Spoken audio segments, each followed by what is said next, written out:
Não importa o que o outro tenha lhe feito, se você reage com um sentimento diferente do amor incondicional, quer dizer que esse sentimento estava dentro de você. O outro foi apenas um gatilho para que ele viesse à tona.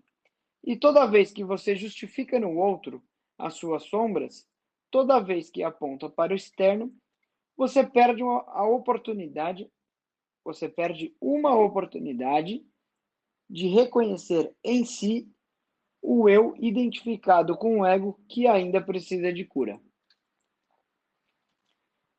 Essa mensagem é interessante porque ela traz uma armadilha muito comum de nós cairmos. A pessoa enche a boca e diz: Eu sou contra a violência, mas usa a violência como recurso para combater quem ela considera violento. Ora, se é um recurso para ela, como que ela pode ser contra? Aí ela pode dizer assim: mas eu não uso gratuitamente. Eu uso para combater o fulano. Então você não é contra a violência, você é contra o fulano, porque você é violento. Pode dizer o que quiser, mas é violento. Ou não. Se eu olhar para o índice global de violência, você contribuiu para aumentar ou diminuir a violência? Para aumentar, é claro.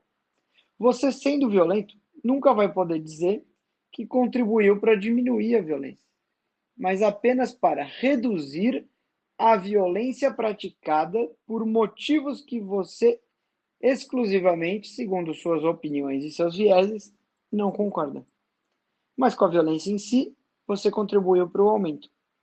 Quando a gente critica no outro algo que a gente é capaz de praticar e só muda o motivo pelo qual praticamos, então no fundo a gente não está criticando a prática, mas o motivo.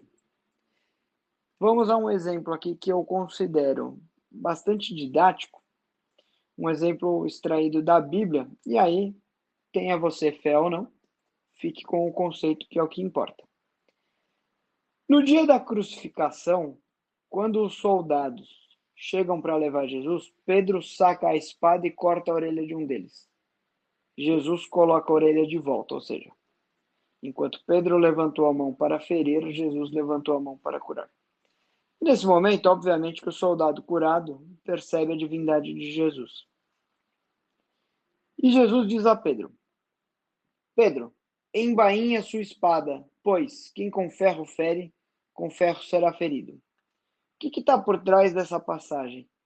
O fato de que quando você não concorda com alguma prática, não existe razão suficiente para aceitar praticar, porque não haveria razão mais nobre do que defender Jesus da crucificação. E ainda assim, Jesus diz que isso não é razão suficiente para autorizar a agressão. Qualquer agressão representa um mal. E quem praticar uma agressão dizendo que está combatendo o mal, no fundo estará alimentando o mal. E é essa que é a armadilha.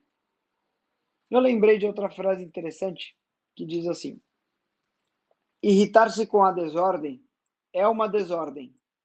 Fazei a ordem e a desordem cessará. Eu dei o exemplo da violência, mas serve para qualquer coisa. Por isso que pagar na mesma moeda te torna exatamente igual ao que você diz repelir. Porque quando a gente vibra em determinada frequência, quando nos colocamos em determinada energia, é naquela energia que viveremos. E não podemos plantar limão querendo colher laranja. Ou seja, não devemos combater o indesejável, devemos atrair o desejável. Por isso que hoje em dia se fala muito no feed forward ao invés do feedback, porque a intenção é atrair o desejável e não combater o indesejável, principalmente se ele já está no passado. E sobre a questão do outro ser apenas um gatilho que põe para fora o que já estava dentro de mim, eu vou citar aqui uma historinha que eu já comentei antes. Já tem aqui no Telegram o texto escrito, né? Eu já fiz vídeo no YouTube, no Instagram, etc. Mas eu acho importante relembrar. Imagine que eu estou segurando uma xícara de café. E aí eu saio andando tranquilamente até entrar num corredor. No meio do corredor, alguém passa e esbarra em mim fazendo com que eu derrame todo aquele líquido no chão. O que caiu no chão? Ora, caiu o café. Por que caiu o café? Porque alguém esbarrou em você. Errado. Por que não caiu o chá? Porque o que tinha na xícara era café, ué. Exato. Moral da história. O que eu transbordo para o mundo é o que tem dentro de mim. Se eu tenho ódio, transbordo ódio. Se eu tenho amor, transbordo amor.